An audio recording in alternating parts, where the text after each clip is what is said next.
أعوذ بالله من الشيطان الرجيم.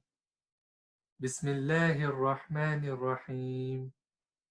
ياسين والقرآن الحكيم إنك لمن المرسلين على صراط مستقيم تنزيل العزيز الرحيم لتنذر قوما ما أنذر آباؤهم فهم غافلون لقد حق القول على أكثرهم فهم لا يؤمنون إنا جعلنا في أعناقهم أغلالا فهي إلى الأذقان فهم مقمحون وجعلنا من بين أيديهم سدا ومن خلفهم سدا فأغشيناهم فهم لا يبصرون وسواء عليهم أأنذرتهم أم لم تنذرهم لا يؤمنون إنما تنذر من اتبع الذكر وخشي الرحمن بالغيب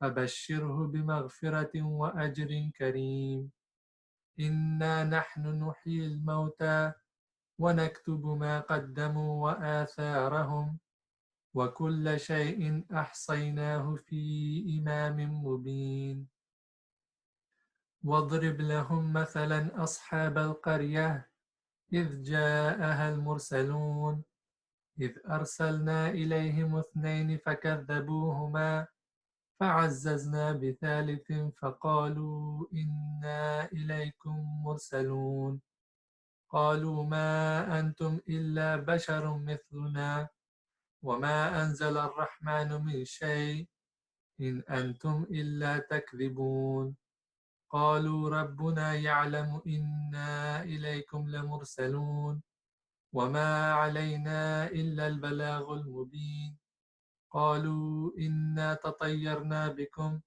لئن لم تنتهوا لنرجمنكم وليمسنكم منا عذاب أليم قالوا طائركم معكم أئن ذكرتم بل أنتم قوم مسرفون وجاء من أقصى المدينة رجل يسعى قال يا قوم اتبعوا المرسلين اتبعوا من لا يسألكم أجرا وهم مهتدون وما لي لا أعبد الذي فطرني وإليه ترجعون أأتخذ من دونه آلهة إن يردني الرحمن بضر لا تغن عني شفاعتهم شيئا ولا ينقذون إني إذا لفي ضلال مبين إني آمنت بربكم فاسمعون قيل ادخل الجنة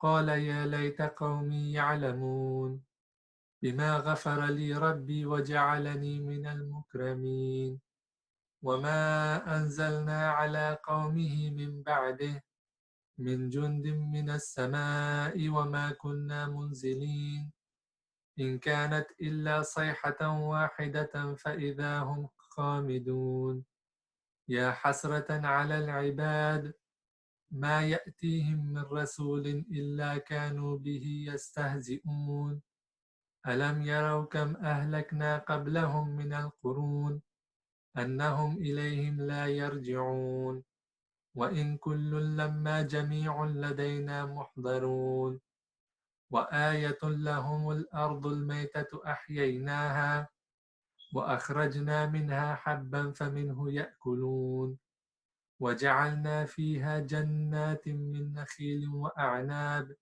وفجرنا فيها من العيون ليأكلوا من ثمره وما عملته أيديهم أفلا يشكرون سبحان الذي خلق الأزواج كلها مما تنبت الأرض ومن أنفسهم ومما لا يعلمون وآيته وآية لهم الليل نسلخ منه النهار فإذا هم مظلمون والشمس تجري لمستقر لها ذلك تقدير العزيز العليم والقمر قدرناه منازل حتى عاد كالعرجون القديم لا الشمس لا الشمس ينبغي لها أن تدرك القمر ولا الليل سابق النهار وكل في فلك يسبحون وآية لهم أنا حملنا ذريتهم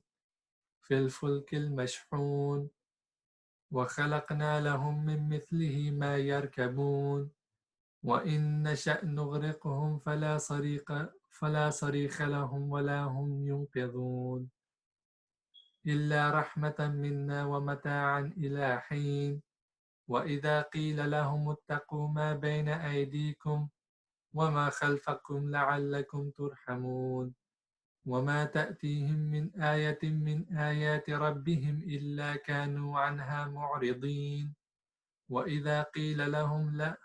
وإذا قيل لهم أنفقوا مما رزقكم الله قال الذين كفروا للذين آمنوا أنطعم من لو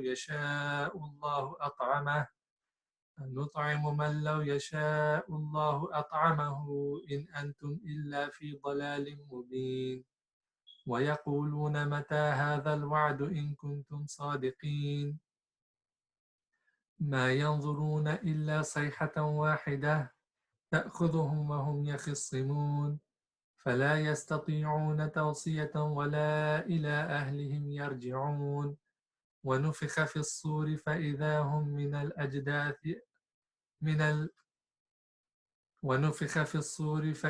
من الأجداث إلى ربهم ينسلون قالوا يا ويلنا من بعثنا من مرقدنا هذا ما وعد الرحمن وصدق المرسلون إن كانت إلا صيحة واحدة فإذا هم جميع لدينا محضرون فاليوم لا تظلم نفس شيئا ولا تجزون إلا ما كنتم تعملون إن أصحاب الجنة اليوم في شغل فاكهون هم وأزواجهم في ظلال على الأرائك متكئون لهم فيها فاكهة ولهم ما يدعون سلام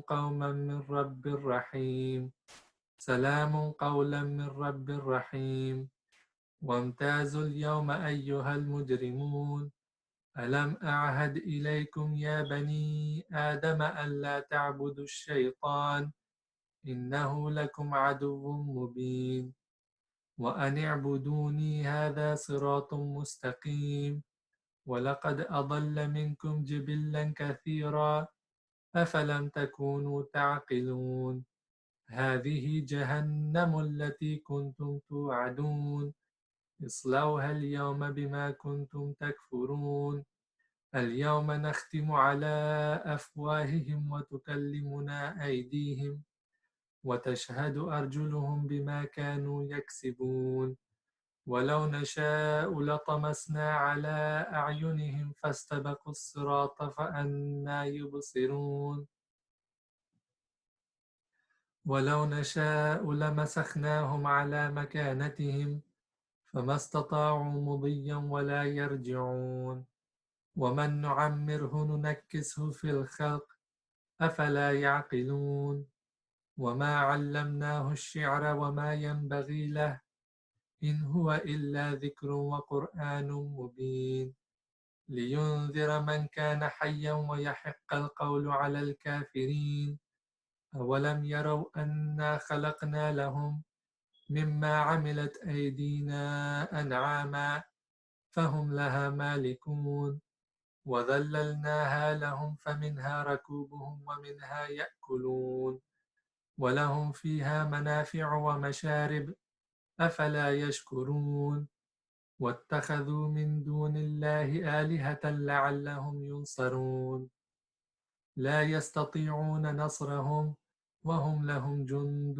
محضرون فلا يحزنك قولهم إنا نعلم ما يسرون وما يعلنون أولم ير الإنسان أنا خلقناه من نطفة فإذا هو خصيم مبين وضرب لنا مثلا ونسي خلقه قال من يحيي العظام وهي رميم قل يحييها الذي أنشأها أول مرة وهو بكل خلق عليم الذي جعل لكم من الشجر الأخضر نارا فإذا أنتم منه توقدون أوليس الذي خلق السماوات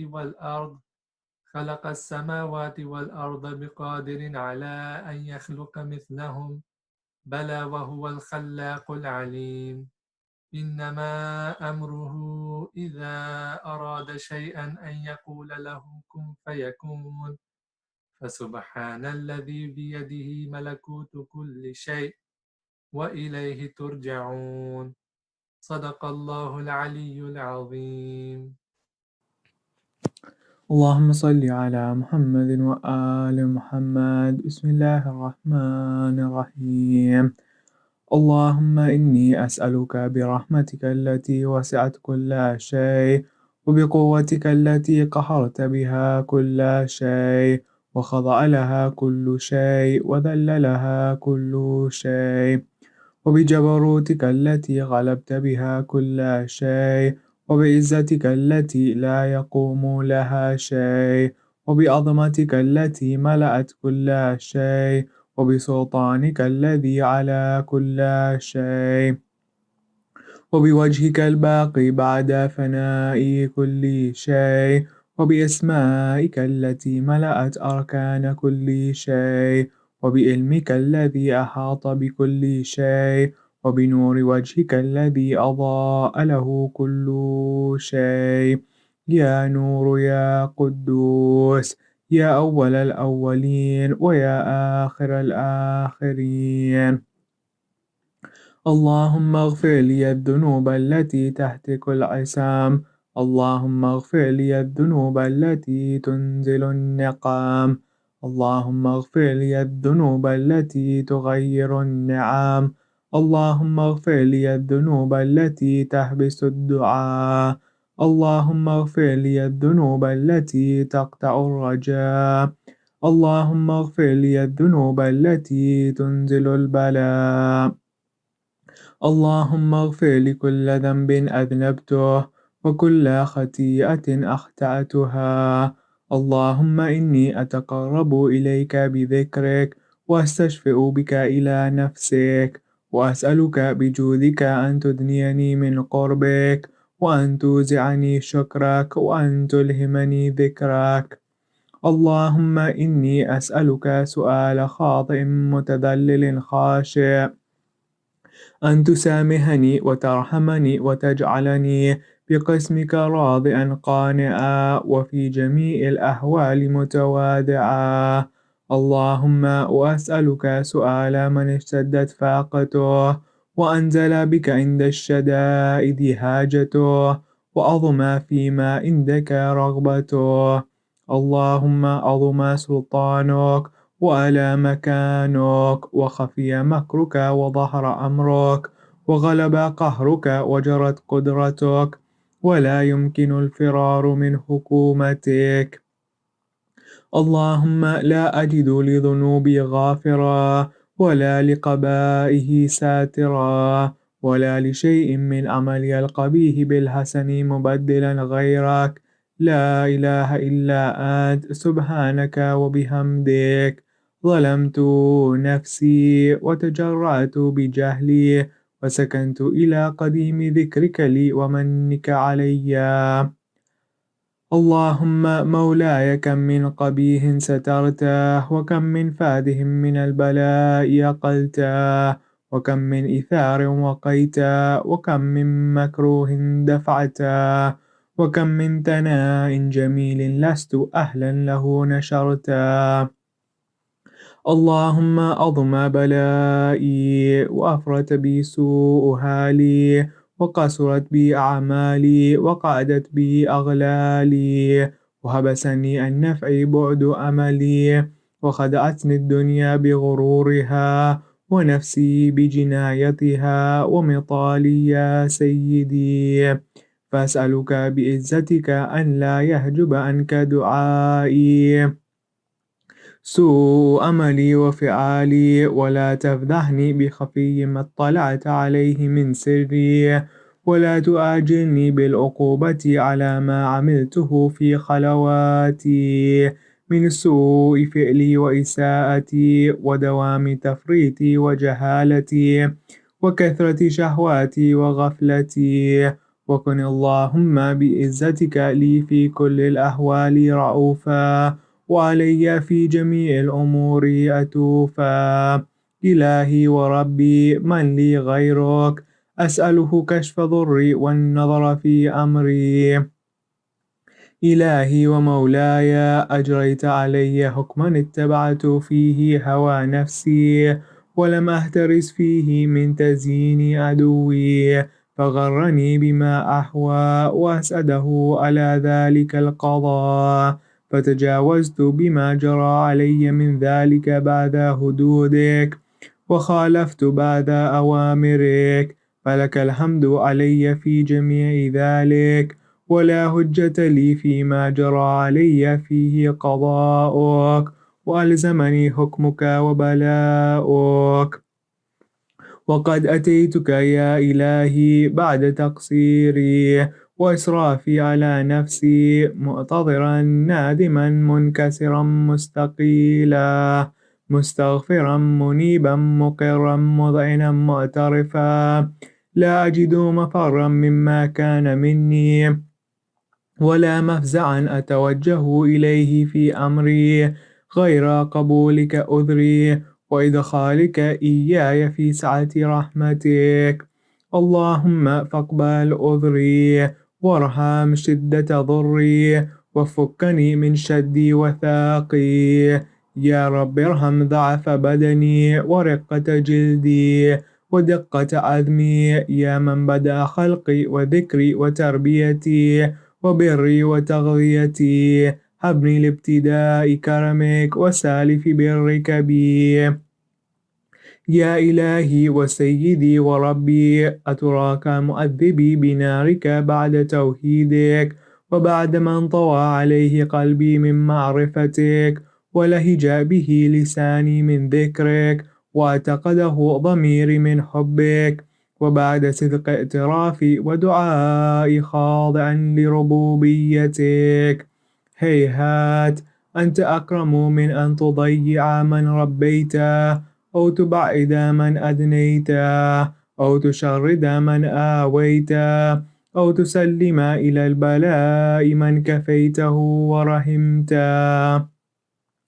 وليت شعري يا سيدي وإلهي ومولاي، أتسلط النار على وجوه خرت لعظمتك ساجدا، وعلى ألسن نطقت بتوحيدك صادقا، وبشكرك مادها، وعلى قلوب اعترفت بإلهيتك محققة، وعلى ضمائر حوت من العلم بك حتى صارت خاشعة، وعلى جوارح سعت إلى أوطان تعبدك طائعة، وأشارت باستغفارك مذعنة. ما هكذا الظن بك، ولا أخبرنا بفضلك أنك يا كريم. يا ربي وأنت تعلم ضعفي عن قليل من بلاء الدنيا وعقوباتها، وما يجري فيها من المكاره على أهلها، ألا أن ذلك بلاء ومكروه قليل مكثوه، يسير بقاؤه قصير مدته، فكيف احتمالي لبلاء الآخرة وجليل وقوع المكاره فيها، وهو بلاء تطول مدته ويدوم مقامه، ولا يخفف عن أهله، لأنه لا يكون إلا عن غضبك وانتقامك وسخطك، وهذا ما لا تقوم له السماوات والأرض. يا سيدي فكيف لي وأنا عبدك الضعيف الضليل الهكير المسكين المستكين. يا إلهي وربي وسيدي ومولاي، لأي الأمور إليك أشكو، ولما منها أضج وأبكي، ليليم العذاب وشدته، أم لطول البلاء ومدته؟ فلئن سيرتني للعقوبات مع أعدائك، وجمعت بيني وبين أهل بلائك، وفرقت بيني وبين أحبائك وأوليائك. فهبني يا إلهي وسيدي ومولاي وربي، صبرت على عذابك فكيف أصبر على فراقك؟ وهبني صبرت على حر نارك فكيف أصبر عن النظر إلى كرامتك؟ أم كيف أسكن في النار ورجاء عفوك؟ فبعزتك يا سيدي ومولاي أقسم صادقا، لئن تركتني ناطقا لأذجن إليك بين أهلها ضجيج الآملين، ولأصرخن إليك صراخ المستصرخين، ولأبكين عليك بكاء الفاقدين، ولأنادينك أين كنت يا ولي المؤمنين، يا غاية آمال العارفين، يا غياث المستغيثين، يا حبيب قلوب الصادقين، ويا إله العالمين. أفتراك سبحانك يا إلهي وبحمدك تسمع فيها صوت عبد مسلم سجن فيها بمخالفته، وضاق طعم عذابها بمعصيته، وحبس بين أطباقها بجرمه وجريرته، وهو يضج إليك ضجيج مؤمل لرحمتك، ويناديك بلسان أهل توحيدك، ويتوسل إليك بربوبيتك. يا مولاي، فكيف يبقى في العذاب وهو يرجو ما سلف من حلمك؟ أم كيف تؤلمه النار وهو يأمل فضلك ورحمتك؟ أم كيف يحرقه لهيبها وأنت تسمع صوته وترى مكانه؟ أم كيف يشتمل عليه زفيرها وأنت تعلم ضعفه؟ أم كيف يتقلقل بين أطباقها وأنت تعلم صدقه؟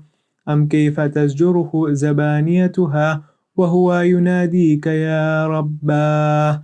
أم كيف يرجو فضلك في إتقه منها فتتركه فيها؟ هيهات، ما ذلك الظن بك، ولا المعروف من فضلك، ولا مشبه لما عاملت به الموحدين من برك وإحسانك. فباليقين أقطع لولا ما حكمت به من تعذيب جاهديك، وقضيت به من إخلاد معانديك، لجعلت النار كلها بردا وسلاما، وما كان لأحد فيها مقرا ولا مقاما. لكنك تقدست أسماؤك، أقسمت أن تملأها من الكافرين من الجنة والناس أجمعين، وأن تخلد فيها المعاندين، وأن تجلى ثناؤك. قلت مبتدعا وتتولت بالإنعام متكرما، أفمن كان مؤمنا كمن كان فاسقا لا يستوون. إلهي وسيدي، فأسألك بالقدرة التي قدرتها وبالقضية التي هتمتها وحكمتها وغلبت من عليه أجريتها، أن تهب لي في هذه الليل وفي هذه الساعة كل جرم أجرمته، وكل ذنب أذنبته، وكل قبيح أسررته، وكل جهل عملته كتمته أو أعلنته، أخفيته أو أظهرته، وكل سيئة أمرت بإثباتها الكرام الكاتبين الذين وكلتهم بحفظه ما يكون مني، وجعلتهم شهودا علي مع جواره، وكنت أنت الرقيب علي من ورائهم والشاهد لما خفي عنهم، وبرحمتك أخفيت وبفضلك سترت، وأن توفر حظي من كل خير أنزلت أو إحسان فضلت أو بر نشرت أو رزق بسطت أو ذنب تغفره أو خطأ تستره. يا ربي يا ربي يا رب، يا إلهي وسيدي ومولاي ومالك رقي، يا من بيده ناصيتي، يا عليما بذري ومسكنتي، يا خبيرا بفقري وفاقتي. يا ربي يا ربي يا رب، أسألك بحقك وقدسك وعظم صفاتك وأسمائك أن تجعل أوقاتي من الليل والنهار بذكرك معمورا، وبخدمتك موصولا، وأعمالي عندك مقبولا، حتى تكون أعمالي وأورادي كلها وردا واحدا، وحالي في خدمتك سرمدا. يا سيدي يا من عليه معولي، يا من إليه شكوت أهوالي، يا ربي يا ربي يا رب، قوي على خدمتك جواره، واشدد على العزيمة جوانه، وهب لي الجد في خشيتك والدوام في الاتصال بخدمتك، حتى أسرها إليك في ميادين السابقين، وأسرع إليك في البارزين، واشتاق إلى قربك في المستاقين، وأدنو منك دنو المخلصين، وأخافك مخافة الموقنين، وأجتمع في جوارك مع المؤمنين. اللهم ومن أرادني بسوء فأرد، ومن كادني فكد، واجعلني من أحسن عبيدك نصيبا عندك، وأقربهم منزلة منك، وأخصهم زلفة لديك، فإنه لا ينال ذلك إلا بفضلك. وجد لي بجودك، واعطف علي بمجدك، واحفظني برحمتك، واجعل لساني بذكرك لهجا، وقلبي بحبك مطيما، ومن علي بحسن إجابتك، وأقلني أثرتي، واغفر زلتي، فإنك قضيت على عبادك بإبادتك، وأمرتهم بدعائك، وضمنت لهم الإجابة. فإليك يا ربي نصبت وجهي، وإليك يا ربي مددت يدي، فبعزتك استجب لي دعائي، وبلغني منايا، ولا تقطع من فضلك رجائي، واكفني شر الجن والإنس من أعدائي. يا سريع الرضا، اغفر لمن لا يملك إلا الدعاء، فإنك فعال لما تشاء. يا من اسمه دواء، وذكره شفاء، وطاعته غنى، ارحم من رأس ماله الرجاء، وسلاحه البكاء. يا سابغ النعم، يا دافع النقم، يا نور المستوحشين في الظلام، يا عالما لا يعلم، صل على محمد وآل محمد، وافعل بما أنت أهله. وصلى الله على رسوله والأئمة الميامين من آله، وسلم تسليما كثيرا. بر محمد وآل محمد صلوات. اللهم صل على محمد وآل محمد وعجل فرجهم. सुगरा को रुलाता है ये चांद मुहर्रम का, सुगरा को रुलाता है ये चांद मुहर्रम का, जब सामने आता है, जब सामने आता है ये चांद मुहर्रम का, सुगरा को रुलाता है ये चांद मुहर्रम का। हम सूरत ज़हरा से भाई के बिछड़ने की, खातूने क़यामत के घर बार उजड़ने की, گھر بار اجڑنے کی روداد سناتا ہے، یہ چاند محرم کا روداد سناتا ہے، یہ چاند محرم کا۔ کاٹا ہے گلا لوگوں سحر روز کے پیاسے کا، پامال ہوا لاشا احمد کے نواسے کا، احمد کے نواسے کا، ہر ایک کو بتاتا ہے یہ چاند محرم کا، صغرا کو رلاتا ہے یہ چاند محرم کا۔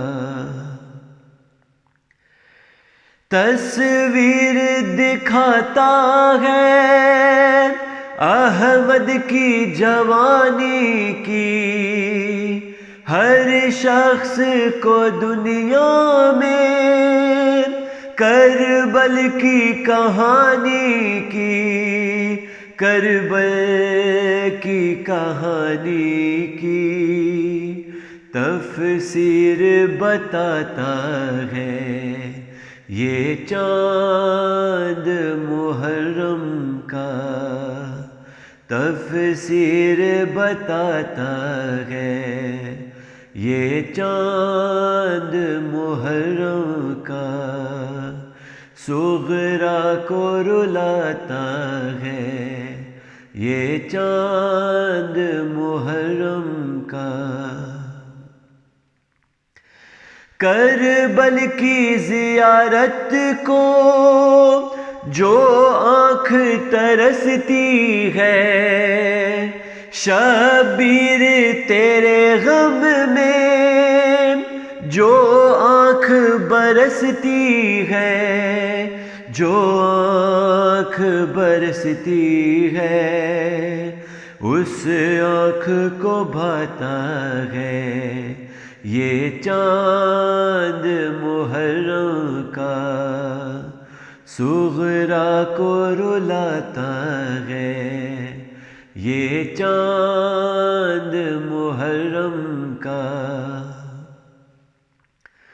عمران کو شبر کو خاتون قیامت کو، حیدر کی قسم مظہر سرکار رسالت کو، سرکار رسالت کو تربت میں رلاتا ہے یہ چاند محرم کا، تربت میں رلاتا ہے یہ چاند محرم کا، صغرا کو رلاتا ہے یہ چاند محرم کا، یہ چاند محرم کا۔ ورحمد وآل محمد صلوات، اللهم صل على محمد وآل محمد وعجل فرجهم۔ الفاتحة۔ أعوذ بالله من الشيطان اللعين الرجيم، بسم الله الرحمن الرحيم، الحمد لله رب العالمين، الحمد لله الذي هدانا لهذا وما كنا لنهتدي لولا أن هدانا الله، ثم الصلاة والسلام والتحية والإكرام على سيدنا ونبينا وحبيب قلوبنا وطبيب نفوسنا وشفيع ذنوبنا أبي القاسم محمد، وعلى أهل بيته الطيبين الطاهرين المعصومين المظلومين الذين أذهب الله عنهم الرجس وطهرهم تطهيرا. اللهم صل على محمد وآل محمد. أما بعد، سلام عليكم جميعا ورحمة الله وبركاته.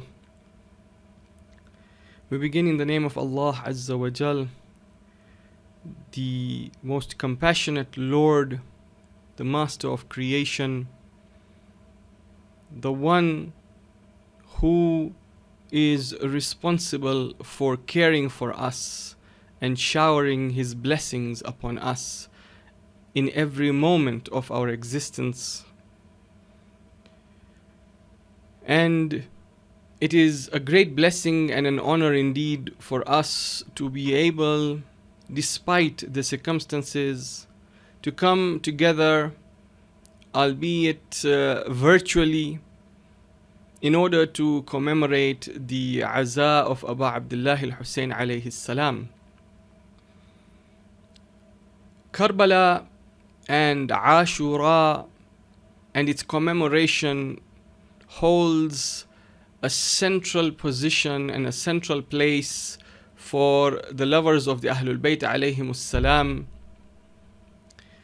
Indeed, many things that we know today we have learnt from the mimbars that we attend and the majalis that we attend in the month of Muharram. From a very young age, our parents would bring us to this majlis, recognizing the significance and the importance of this majlis.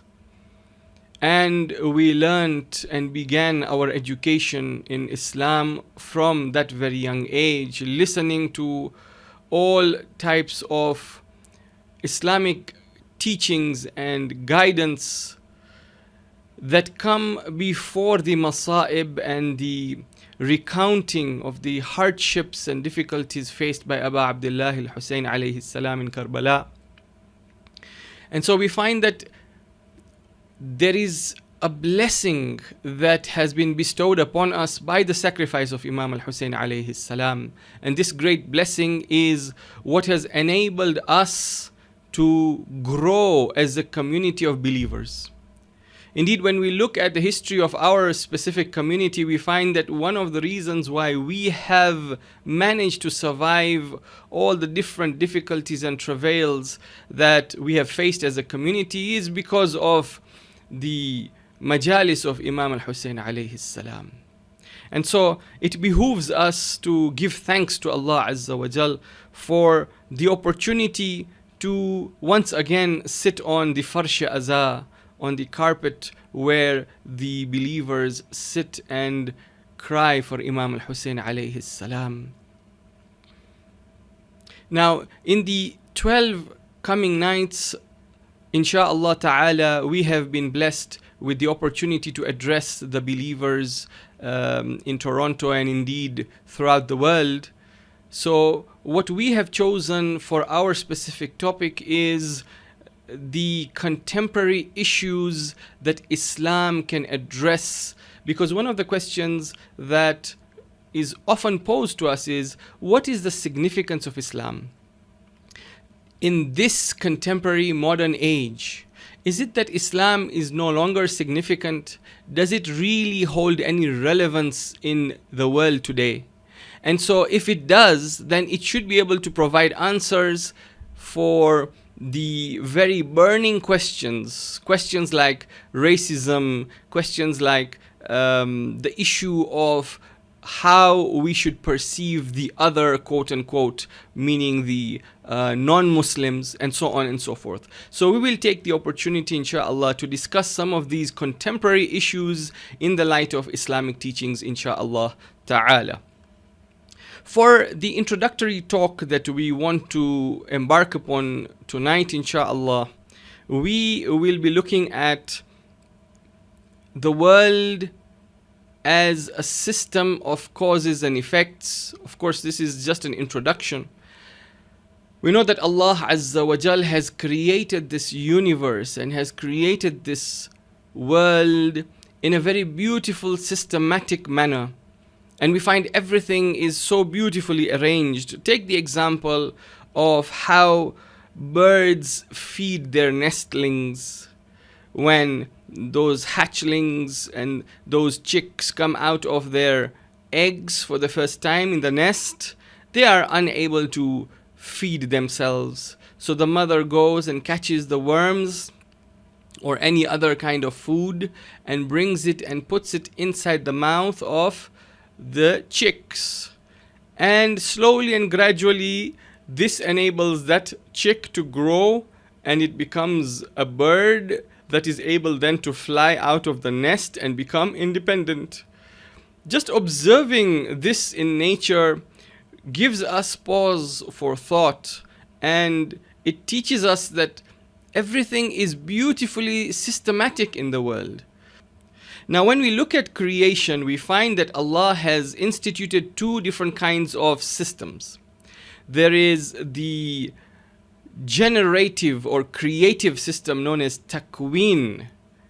And the example of takween is what we have just mentioned, how Allah Azza wa Jal has created the bees so that they can make honey, how He has made the system in such a way that a mother bird feeds its young, or a penguin takes care of its eggs, and so on and so forth. This is all part of takween. And there is another system, and that is the system of tashri'. Tashri' means the legislative system, the system of laws. The legislative system is specifically for human beings and jinn, for example, who also have some element of free will. But primarily the tashri'i system is for human beings, and we find that it is a system of laws. We require laws because we are free-willed creatures. We are creatures who have free will. Those who have free will need to be regulated by laws, and that is why we find even in secular systems, even in different countries around the world, there is a system of laws, because without laws we would be lawless.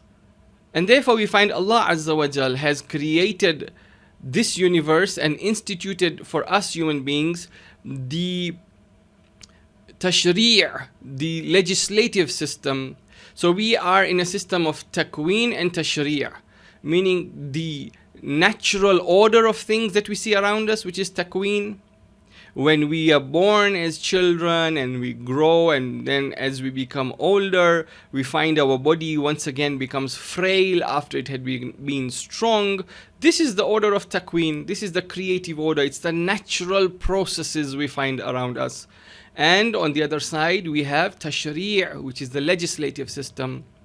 The system where Allah says, for example, pray 5 times a day, fast in the month of Ramadan, and so on and so forth. Now, we must realize that as human beings, we have very little knowledge. Many times when science discovers some aspect of the takween, of the creative natural order Allah Azza wa Jal has instituted in this universe, we find it to be marvelous and wonderful. When they first invented the microscopes, and from that they were able to look at the cells of human beings and plants and so on, it was such a marvelous thing. And human beings did not know about this earlier. It is because human beings have very little knowledge. Similarly, every day we are learning new things about the creation. Every day NASA is bringing, for example, to us new photographs from different planets and different solar systems in the universe. We still don't know how large the universe is. We cannot tell how large the creation of Allah Azza wa Jal is. And of course, it is continuously expanding, as the Holy Quran tells us, and science has verified. So what we find, therefore, is that our knowledge is limited when it comes to takween, because we don't know many things about nature. We are still learning. And the same then applies to tashri'. tashri' or the legislation that Allah Azza wa Jal has put in place, where He commands us to do certain things and forbids us from doing other things, this is also something that many times people will ask, why? Why has Allah forbidden this? Why has Allah Azza wa Jal commanded this? Why is Salatul Fajr 2 rak'ahs? We are fresh in the morning, we can pray 4 rak'ahs, for example. We find that no, Allah Azza wa Jal has a plan. Allah Azza wa Jal is the one who knows what is good for us. Indeed, what He has commanded is for our own benefit, not for His benefit. Allah does not require anything. And this is something we need to realize. And so, what we find is that when we question the tashri', when we try and ask about the philosophy of why things have been commanded and why things have been prohibited, and of course there is an answer. Allah is all wise. He does not do anything without a purpose. And nothing is what is for His benefit, because nothing can benefit Him. He is all powerful. He already has everything. So it is for our own benefit. And so it is important, therefore, for us to realize this. Now, Allah Azza wa Jal has made it such that human beings are in constant search for the truth. Human beings constantly want to know about the truth. There is a beautiful hadith from our sixth Imam, Imam Ja'far al-Sadiq, salawatullahi wa salamuhu alayh, in which he says, إن القلب ليتجلجل في الجوف يطلب الحق فإذا أصابه اطمأن وقر. He says that indeed the heart of a human being is restless within him, looking for the truth. Only when it finds the truth does it then calm down and feel at ease and comfort. So a person is only comfortable, a person is only tranquil and at peace when they find the truth. Until that time, they are constantly in a state of looking for the truth. They are uneasy because they want to find the truth. What a beautiful thing that Imam al-Sadiq alayhi salam has mentioned. And indeed, we find that this is in the fitrah of human beings. And this is also the reason for the creation of human beings. Allah Azza wa Jal has created us so that we may know Him. Not just know Him, but have a deep knowledge of Him. This is a very beautiful thing. In Arabic, the term used is ma'rifah, ma'rifatullah. Ma'rifah means a deeper knowledge, a cognizance, a recognition from the heart, something that is understood very well, without a doubt, without an inkling of doubt. That is ma'rifah. And so when Imam Ali alayhi salam in Nahjul Balagha tells us, Awwaluddin ma'rifatuh, the first thing in religion is having the ma'rifah of Allah. It means the ma'rifah is one of the most important things. Ma'rifah is the cornerstone. It is the foundation of religion. And so without ma'rifah, of course, a person cannot truly achieve the purpose of his creation.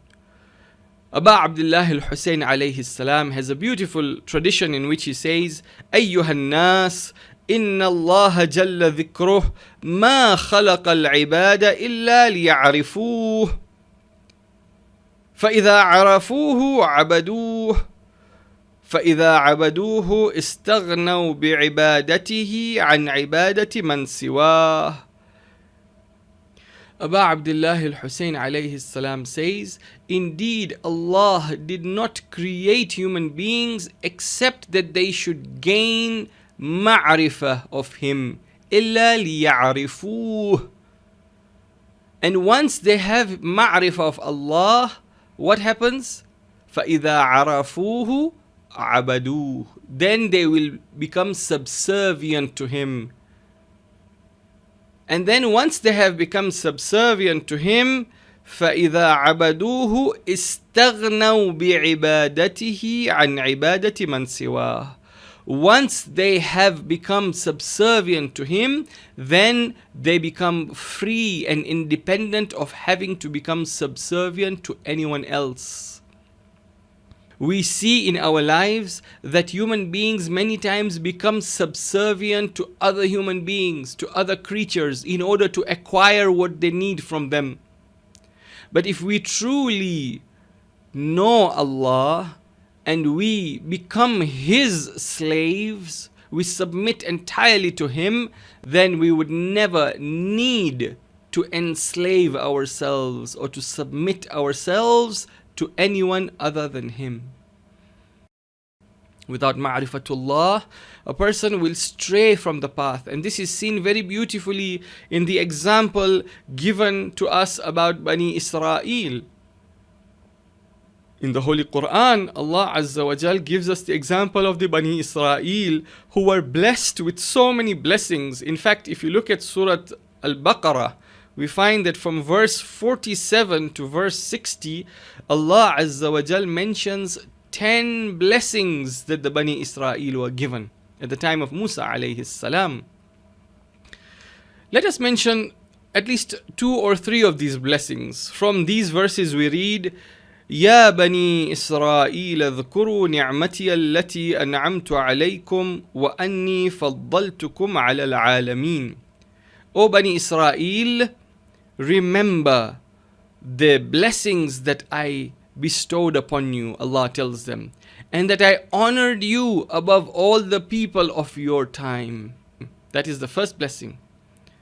وَإِذْ نَجَّيْنَاكُمْ مِنْ آلِ فِرْعَوْنَ يَسُومُونَكُمْ سُوءَ الْعَذَابِ يُذَبِّحُونَ أَبْنَاءَكُمْ وَيَسْتَحْيُونَ نِسَاءَكُمْ وَفِي ذَلِكُمْ بَلَاءٌ مِّن رَبِّكُمْ عَظِيمٌ. The second blessing Allah mentions is that Allah saved them from Fir'aun and the people of Fir'aun, who were persecuting them, who were killing their men and keeping their women. And indeed, that was a great bala, a great tribulation for them, a great trial for them. But Allah Azza wa Jal saved them from that trial. That is the second blessing of Allah Azza wa Jal mentioned in these verses upon the Bani Israel. The third blessing is وَإِذْ فَرَقْنَا بِكُمُ الْبَحْرَ فَأَنْجَيْنَاكُمْ وَأَغْرَقْنَا آلَ فِرْعَوْنَ وَأَنْتُمْ تَنْظُرُونَ. And when Allah parted the sea for them so that they could escape Pharaoh and his army, and then while they watched, Allah brought back the sea and drowned the army of Pharaoh. Now, while they watched, they saw how their enemies were destroyed by Allah Azza wa Jal. This was also a blessing of Allah Azza wa Jal upon the Bani Israel. Now when we look at this, we find that the Bani Israel, and of course the verses go on to mention 7 more blessings of Allah Azza wa Jal that were given to the Bani Israel. Yet, despite all these blessings, we are told that there came a time as they were going with Musa alayhi salam, they came across a people who were worshipping idols. And when they saw the idols that were being worshipped by those people, they told Musa alayhi salam, "Oh Musa, we want idols like this." In Surah Al-A'raf, verse 138, they say, وَجَاوَزْنَا بِبَنِي إِسْرَائِيلَ الْبَحْرَ فَأَتَوْا عَلَى قَوْمٍ يَعْكُفُونَ عَلَى أَصْنَامٍ لَهُمْ قالوا يا موسى اجعل لنا إلها كما لهم آلهة قال إنكم قوم تجهلون. When they had crossed the sea and they had seen how Allah had saved them, they came across a people who were worshipping idols. And when they saw this, they told Musa alayhi salam, make for us gods like these people have gods, meaning make for us idols. He said, indeed, you are an ignorant people. Now you can imagine that they are in the presence of a prophet of Allah Azza wa Jal. Number 1. Number 2, they have witnessed the blessings and the miracles of Allah Azza wa Jal for them. Still these people are doing what? Are asking Musa to build idols for them. And this shows lack of ma'rifatullah. Meaning that even if you are in the presence of a prophet, and even if you witness miracles, if you do not have ma'rifatullah, you are lost. And this is the example we find from the Bani Israel. Now, of course, ma'rifatullah leads one then to become a pious and subservient servant of Allah Azza wa Jal. And that is why we transition from ma'rifatullah to taqwallah. You will notice that whenever believers are being addressed, especially when it comes to the Jumu'ah prayers, in the khutbah of the Jumu'ah prayers, one of the first things that is mentioned and that the believers are advised about is taqwa. Taqwa means God-wariness or God-consciousness. Basically, in its most simple form, taqwa means doing what Allah has commanded and keeping away from what Allah has prohibited. And that is why we find that in many instances it has been recorded that when great scholars have been approached by their students with a question, asking them that if you had only one day to live in this world, what would you do? You find that they say, many of them say that we would not change anything that we do. We will continue doing what we do every day, and that is that when we want to embark on an action, before we embark upon it, we think to ourselves, is this something that Allah has commanded? Is this something that Allah approves of? Or is it something that He has prohibited? If it is something that He has prohibited, then we do not do it. And if it is something that He has commanded or He approves of, then we go ahead and perform that action. This is what we find from the teachings of our scholars. And taqwa is especially loved when it is from the younger people, from the youth. We have traditions that say that Allah Azza wa Jal loves those youth who have taqwa, who worship Him, who fear Him, who constantly remember Him. And we find that one tradition tells us that He actually is proud of such youth, and He tells the angels, He boasts, Allah Azza wa Jal boasts to the angels regarding those youth who worship Him and who have taqwa, because it is difficult for the youth in the young age when their hormones are playing up and when they are very active and agile and their thoughts are in different things. For them to focus on Allah Azza wa Jal and to have fear of Allah and have taqwa indeed makes them very special and loved in the sight of Allah Azza wa Jal. We are told of the story of a young man by the name of Sayyid Muhammad Baqir. This was during the time of the Safavids in Iran. Sayyid Muhammad Baqir was a young boy who was studying in the Hawza, in the Islamic seminary. And he was in the madrasa. And we are told at that time the daughter of the Shah of the time had gone out with her friends for some outing. It was a large contingent. For some reason, the daughter of the Shah got separated from the group and she lost her way. Now, slowly, as she was looking for her group, night fell. And she saw that now it has become dark, so she needed to find a safe place for refuge where she could spend the night. She saw that there is a madrasa, and she knew that a madrasa is where all the students of religion go, and she felt that this would probably be the best place for her to get a safe spot to spend the night. So she enters the madrasa. Of course, the madrasa and even today, the madrasas are not mixed. So you would not have women entering the male madrasas or men entering the female madrasas. She entered this madrasa, and it so happened that there was only one room with a small light in it. So she entered that room and locked the door behind her. Now in that room, That was the room of Sayyid Muhammad Baqir. He was the only one in the room. He was reading with a small candlelight. Suddenly he sees that a girl has entered the room and locked the door behind her. And of course, she was a very beautiful girl, according to the historical reports. So now you can imagine this young man. He is in his room alone, reading. It's the middle of the night, and this girl enters in and locks the door. And when he looks at her, she points to him like this, "Shh, don't make a sound." Of course, she was looking for a place to rest, to spend the night safely, because she is the daughter of the Shah, and her life could be in danger if others knew where she was. And so we find that Sayyid Muhammad Baqir was initially stunned when he saw this, but he remained silent and he didn't utter a single word. Neither did he stare at her or look at her. He was looking down and he didn't say a single thing. The next morning, the girl, early in the morning, leaves and goes to her father. She finds her way back to the palace and tells her father about what had happened. Her father immediately calls Sayyid Muhammad Baqir to the palace. When he reaches the palace, he looks at the young boy and he tells him, "I have been told by my daughter what had happened last night.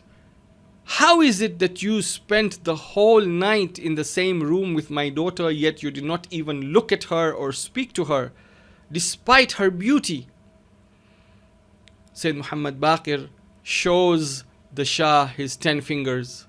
He says, "Do you see the tips of my fingers and how they are all burnt? Every time something told me in my heart to look at her or to begin a conversation with her, I would put one finger of mine near the candle, near the fire, until it was burnt, telling myself that if I cannot bear the fire of this world, how will I bear the fire of the hereafter?" And after a while, when this thought came again in my heart, I would put another finger. And that way I spent the whole night and burned the tips of my 10 fingers in the fire, but I did not speak to your daughter. The Shah was so impressed that he gave his daughter's hand in marriage to this Sayyid Muhammad Baqir, who later became known as Mir Damad, a very famous scholar of the Shia world. So this is one example of how taqwa in the youth can be manifested, and how those who have taqwa, of course, they gain rewards in this world as well, but they end up becoming great individuals in life. Imam Ali alayhi salam has a beautiful description of taqwa. He says, "Inna taqwa Allah dawa'u da'i qulubikum wa basaru ama afidatikum wa shifa'u maradi ajsadikum wa salahu fasadi sudurikum wa tuhuru danasi anfusikum." Imam Ali alayhi salam, while describing taqwa, he says, taqwa is the remedy of the disease of your hearts. What a beautiful description, mashallah. When we think about it, the way Imam Ali alayhi salam describes taqwa is unmatched. He says it is the remedy of the diseases of the heart, number one. Number two, what is it? It is the light that gives vision to your hearts. When your hearts are blinded by desire, by lust, and so on and so forth, taqwa is what gives them vision. It is the cure for your bodies. Taqwa is a cure for your bodies. It is the thing that removes corruption from within a human being, and it is that which purifies the souls. A beautiful description of taqwa in Nahjul Balagha by Amir al-Mu'mineen alayhi salam. We know about the famous sermon, the Sermon of Muttaqeen or Khutbatul Muttaqeen, in which a companion of Imam Ali alayhi salam, known as Hammam, this companion of Imam Ali alayhi salam, he one day asks the Imam to describe the muttaqeen, to describe those who have taqwa as if he was watching them or he was seeing them, that they were right in front of him. Imam Ali alayhi salam knew about the state of Hammam. So he told Hammam, taqwa is just that you keep away from muharramat, from that which is haram, and you do the wajibat, do that which is obligatory. But Hammam was not satisfied. He said, Ya Amir al-Mu'mineen, I want you to describe them for me as if I was in their presence. And he kept insisting and insisting until Amir al-Mu'mineen alayhi salam, after a lot of hesitation, began this khutbah of Hammam, this khutbah of muttaqeen. And he described those who had taqwa, the God-weary people, in such a manner that it is said after he finished this sermon, Hammam collapsed and died. The effect it had on Hammam was so great that he passed away after listening to this khutbah. Indeed, taqwa is so important that without taqwa, our deeds are not accepted, as is mentioned when we recount the story of Habil and Qabil in the Holy Quran. In this story, it is actually the Prophet who is instructed by Allah Azza wa Jal to tell the people about this story. And he says in Surah Al-Ma'idah, وَاتْلُ عَلَيْهِمْ نَبَأَ ابْنَيْ آدَمَ بِالْحَقِّ إِذْ قَرَّبَا قُرْبَانًا فَتُقُبِّلَ مِنْ أَحَدِهِمَا وَلَمْ يُتَقَبَّلْ مِنَ الْآخَرِ قال لأقتلنك قال إنما يتقبل الله من المتقين. The Holy Prophet is told that he should relate the account of the two sons of Adam alayhi salam when both of them offered an offering, and one of their offerings was accepted while the others was rejected. The one whose offering was rejected was Qabil, and he was so unhappy and so angry that this had happened that he told his brother, لَأَقْتُلَنَّكَ, I will surely kill you. And his brother says, indeed Allah only accepts from the muttaqeen. So if we want our deeds to be accepted by Allah Azza wa Jal, then taqwa is a prerequisite. Without taqwa, our deeds cannot be accepted by Allah Azza wa Jal. And of course, when we look at taqwa, we find that taqwa has benefits in this world as well as the hereafter. When we look at the benefits of taqwa in this world, we find, for example, the Holy Quran tells us, ولو أن أهل القرى آمنوا واتقوا لفتحنا عليهم بركات من السماء والأرض ولكن كذبوا فأخذناهم بما كانوا يكسبون. If the people of the towns had been faithful and God-weary, if they had had taqwa, we would have opened for them the blessings from the heavens and the earth, but they denied, so we seized them because of what they used to earn. And of course, the famous verses where we are told, وَمَنْ يَتَّقِ اللَّهِ يَجْعَلْ لَهُ مَخْرَجًا وَيَرْزُقْهُ مِنْ حَيْثُ لَا يَحْتَسِبُ. And the other verse that says, وَمَنْ يَتَّقِ اللَّهِ يَجْعَلْ لَهُ مِنْ أَمْرِهِ يُسْرًا. When a person has taqwa, Allah opens the ways for him, makes life easy for him. These are some of the advantages of taqwa in this world. Of course, in the hereafter, taqwa of Allah Azza wa Jal leads one to Jannah, to paradise. One very important thing that we need to understand when it comes to taqwa is that taqwa is the gauge or the yardstick or the barometer by which we can gauge the value of human beings. Human beings want to have value in the sight of other human beings. And if you want to know how much value you have in the sight of another person, you have to use a gauge or yardstick that person uses. For example, imagine a situation where you are an individual who doesn't care much for material wealth.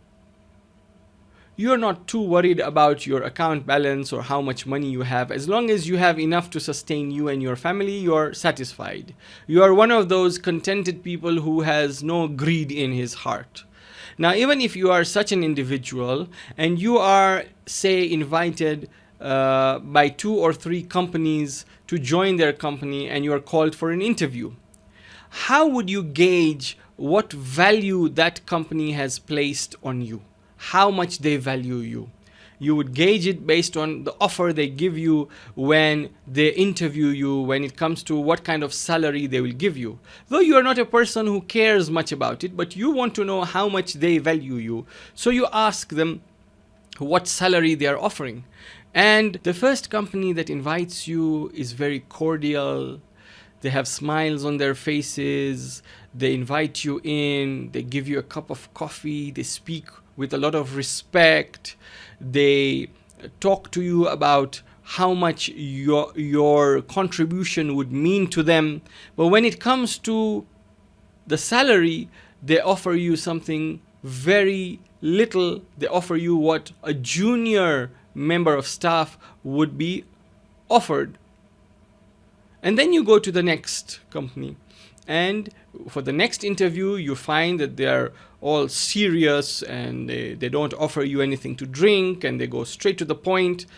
But when they offer you a salary, you find that they offer you double of what the previous company had offered.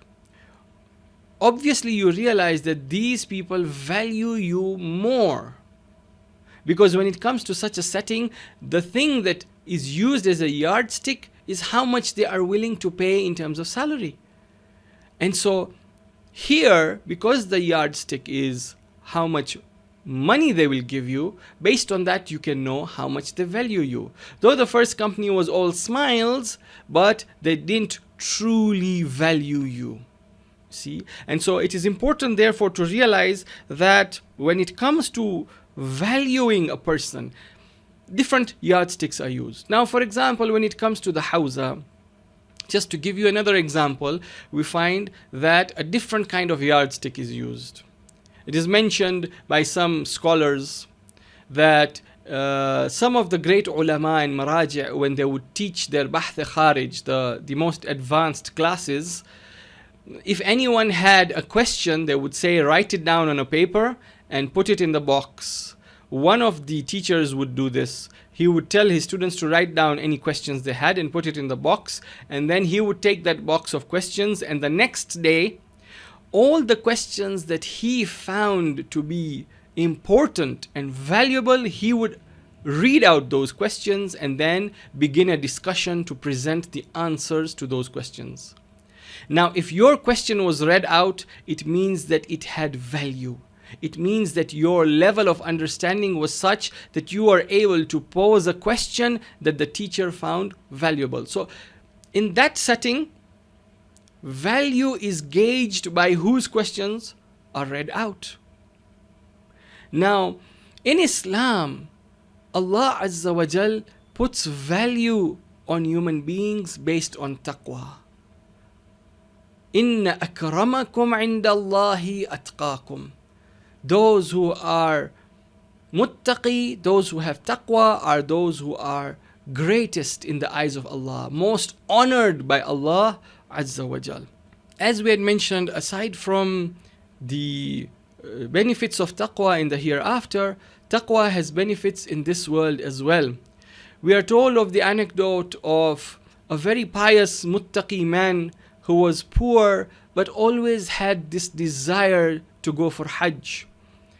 One time, one of the amirs of the caravans in those days, the caravans that would go for Hajj, he approached this poor man and he said, I need a khadim, I need a servant who can help me in this caravan, taking care of the Hujjaj, taking care of their needs. You know, in those days, the khadim is the one who would bring the water and probably take the clothes of the Hujjaj to wash them and provide the food and so on and so forth. So he was invited by this Amir of the caravan and he was told, I'll pay all your expenses. You can come for Hajj as long as you help me out as a khadim. Now, this poor man was very happy that he got the opportunity to go for Hajj, but he was afraid that he would have to leave his family behind, and being a poor man, he did not have enough provisions to live with his family. He was the sole provider for his family. So he spoke to his wife and his children, but they were insistent that he should go. They said, "Don't worry, Allah Azza wa Jal will provide for us. You go, you are getting this opportunity, you go." And the man, with a lot of hesitation, took the step to go for Hajj. He left all that he had in terms of provision and what he had saved with his family so that they could sustain themselves while he was in Hajj. Now, he went for Hajj, and he was one of the best khadims that the man had. He was one of the best khadims of that caravan, and people saw that he's a very pious man and he's very diligent and sincere in the work that he's doing. So he built a reputation for himself. In the meantime, his family was back home, and they, after a couple of weeks, had run out of the provisions that the man had left for them, and they were in a very bad state. They were destitute. It just so happened that one day a king passed by the house of this poor man, and being very thirsty, he knocked on the door and he requested some water. So the children of this man gave him some water. Now, it just so happened that when he drank that water, he found it very refreshing. And he, looking at their state, wondered what had happened to them. So he began conversing with them, and he asked them, "Why are you in such a state?" They explained to him what had happened and how their father had gone for Hajj.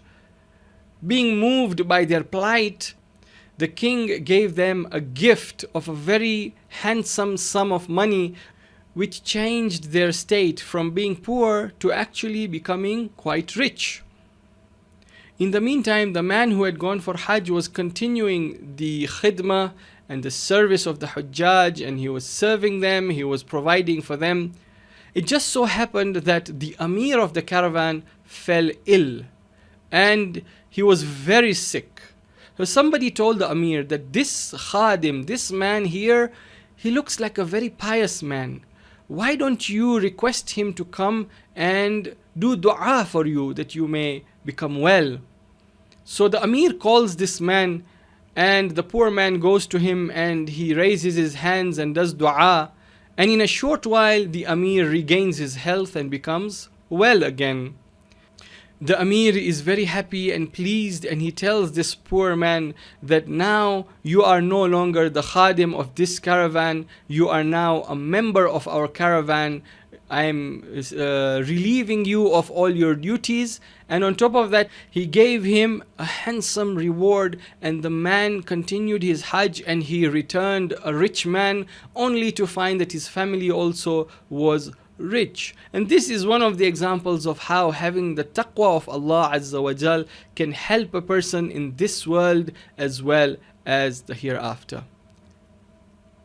Sallu ala Muhammadin wa ali Muhammad. Allahumma salli ala Muhammadin wa ali Muhammad. Being the first night of Muharram al-Haram, we want to turn our attention now to Karbala. We want to remember Aba Abdullah al-Hussein alayhi salam. After Adam alayhi salam was removed from the garden, he was weeping, and Jibreel alayhi salam came to him, and he tells Adam about what will happen in Karbala, and Adam begins to weep for Hussein. And we are told that all the prophets wept for Imam al-Hussein alayhi salam. Nuh wept for Hussein, Ibrahim wept for Hussein. This is the sunnah of all the Anbiya.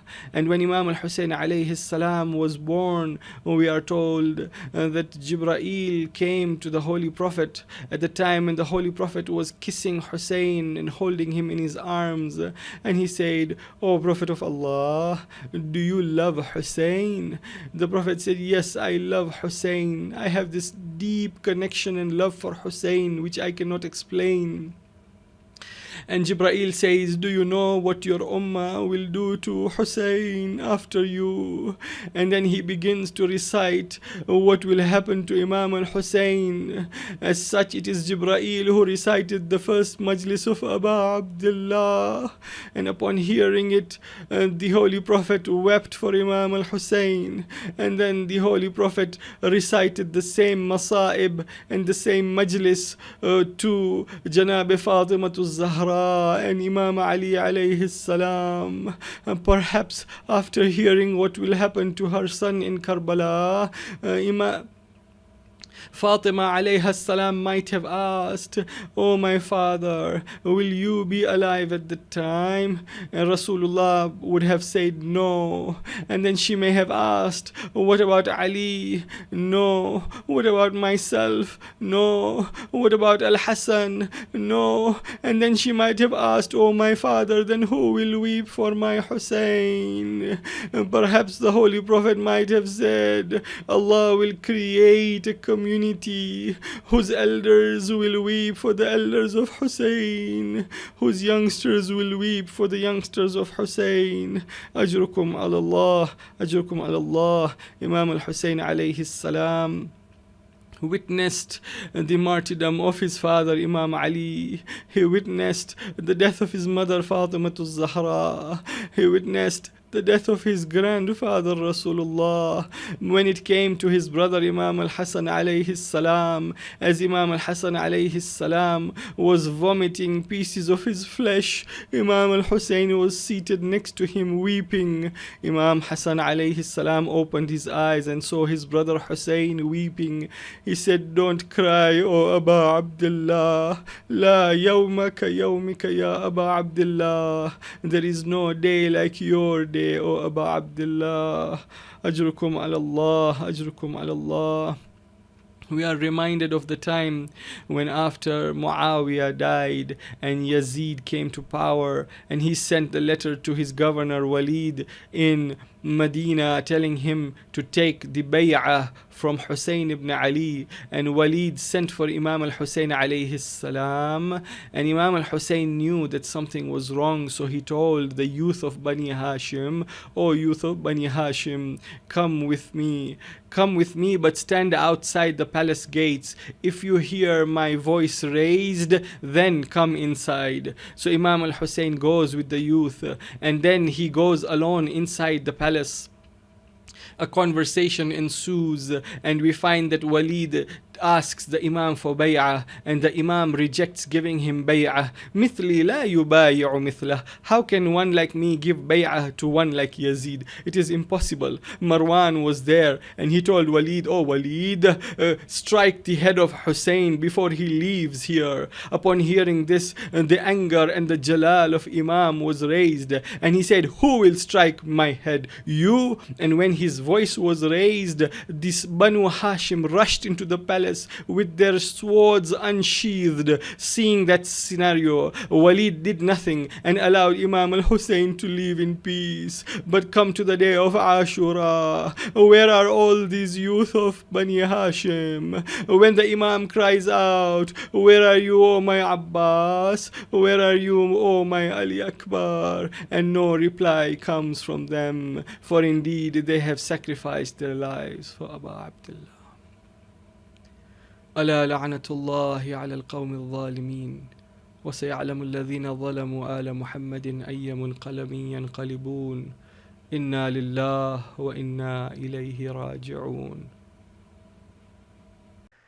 ये चांद मुहर्रम का फिर लौट आया है, ये चांद मुहर्रम का फिर लौट आया है, ये चांद मुहर्रम का फिर लौट आया है, ये चांद मुहर्रम का फिर लौट आया है।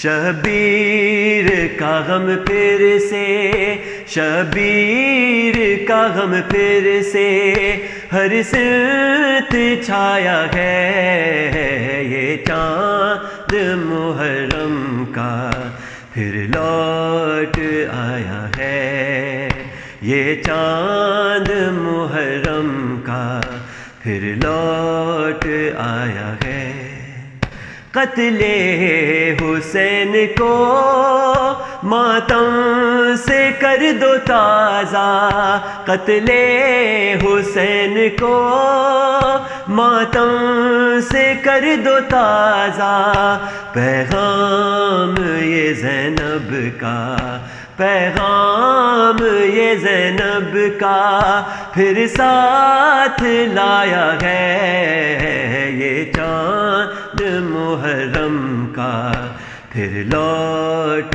آیا ہے یہ چاند محرم کا پھر لوٹ آیا ہے یہ چاند محرم کا پھر لوٹ آیا ہے بازار شام دیکھو یا دیکھو کربلا کو بازار شام دیکھو یا دیکھو کربلا کو سادات نے مشکل سے سادات نے مشکل سے یہ دین بچایا ہے یہ چاند محرم کا پھر لوٹ آیا ہے یہ چاند محرم کا پھر لوٹ آیا ہے یہ چاند محرم کا پھر لوٹ آیا ہے غیرت سے خون رو کر کہتا رہا مغاری غیرت سے خون رو کر کہتا رہا مغاری کیوں ثانی زہرا کو کیوں ثانی زہرا کو بازار پھرایا ہے یہ چاند محرم کا پھر لوٹ آیا ہے یہ چاند محرم کا پھر لوٹ آیا ہے یہ چاند محرم کا پھر لوٹ آیا ہے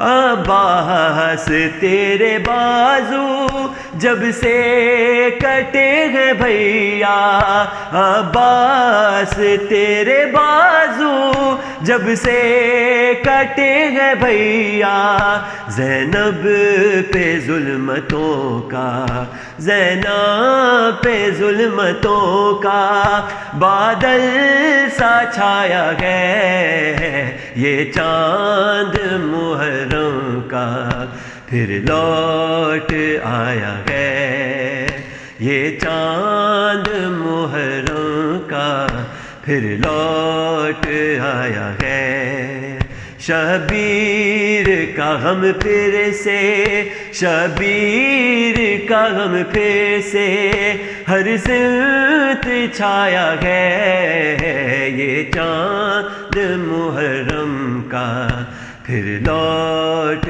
آیا ہے یہ چاند محرم کا پھر لوٹ آیا ہے یہ چاند محرم کا پھر لوٹ آیا ہے بسم اللہ الرحمن الرحیم اللہم صلی علی محمد وآل محمد السلام علیکہ یا وارث آدم صفوت اللہ السلام علیکہ یا وارث نوح نبی اللہ السلام علیکہ یا وارث ابراہیم خلیل اللہ السلام علیکہ یا وارث موسیٰ کلیم اللہ السلام علیکہ یا وارث عیسیٰ روح اللہ السلام علیکہ یا وارث محمد حبیب اللہ السلام علیکہ یا وارث علی امیر المؤمنین ولی اللہ السلام علیکہ یا ابن محمد المصطفى، السلام علیکہ یا ابن علی المرتضى، السلام علیکہ یا ابن فاطمة الزہرا، السلام علیکہ یا ابن خدیجۃ القبریٰ، السلام علیکہ یا ثار اللہ وابن ثارہ والوتر الموتور، اشہد انک قد اقمت الصلاة وآتیت الزکاة وأمرت بالمعروف ونهيت عن المنكر وأطعت الله ورسوله حتى أتاك اليقين، فلعن الله أمة قتلت، ولعن الله أمة ظلمت، ولعن الله أمة سمعت بذلك فرضيت به. يا مولاي يا أبا عبد الله، أشهد أنك كنت نورا في الأصلاب الشامخة والأرحام المطهرة، لم تنجسك الجاهلية بأنجاسها، ولم تلبسك من مدلهمات ثيابها، وأشهد أنك من دعائم الدين وأركان المؤمنين، وأشهد أنك الإمام البر التقي الردي الزكي الهادي المهدي، وأشهد أن الأئمة من ولدك كلمة التقوى وأعلام الهدى والعروة الوثقى والحجة على أهل الدنيا، وأشهد الله وملائكته وأنبياءه ورسله أني بكم مؤمن وبي بكم موقن، بشرائع ديني وخواتيم عملي، وقلبي لقلبكم سلم وأمري لأمركم متبع، صلوات الله عليكم وعلى أرواحكم وعلى أجسادكم وعلى أجسامكم وعلى شاهدكم وعلى غائبكم وعلى ظاهركم وعلى باطنكم. السلام عليك يا ابن رسول الله، السلام عليك يا ابن نبي الله، السلام عليك يا ابن أمير المؤمنين، السلام عليك يا ابن الحسين الشهيد، السلام عليك أيها الشهيد، السلام عليك أيها المظلوم وابن المظلوم. لعن الله أمة قتلت، ولعن الله أمة ظلمت، ولعن الله أمة سمعت بذلك فرضيت به. السلام عليكم يا أولياء الله وأحباءه، السلام عليكم يا أصفياء الله وأعبداءه، السلام عليكم يا أنصار دين الله، السلام عليكم يا أنصار رسول الله، السلام عليكم يا أنصار أمير المؤمنين، السلام عليكم يا أنصار فاطمة سيدة نساء العالمين، السلام عليكم يا أنصار أبي محمد الحسن بن علي الزكي الناصح، السلام عليكم يا أنصار أبي عبد الله، بأبي أنتم وأمي تبتم وطابت الأرض التي فيها دفنتم، وفزتم فوزا عظيما، فيا ليتني كنت معكم فأفوز معكم. السلام عليك يا أبا الفضل العباس بن أمير المؤمنين، السلام عليك يا ابن سيد الوصيين. فلعن الله أمة قتلت، ولعن الله أمة ظلمت، فنعم الصابر المجاهد المحامي النصير، والأخ الدافع عن أخيه، المجيب على طاعة ربه، الراغب فيما زهد فيه غيره من الثواب الجزيل والثناء الجميل. وألحقك الله بدرجة آبائك في جنات النعيم. اللهم صل على محمد وآل محمد وعجل فرجهم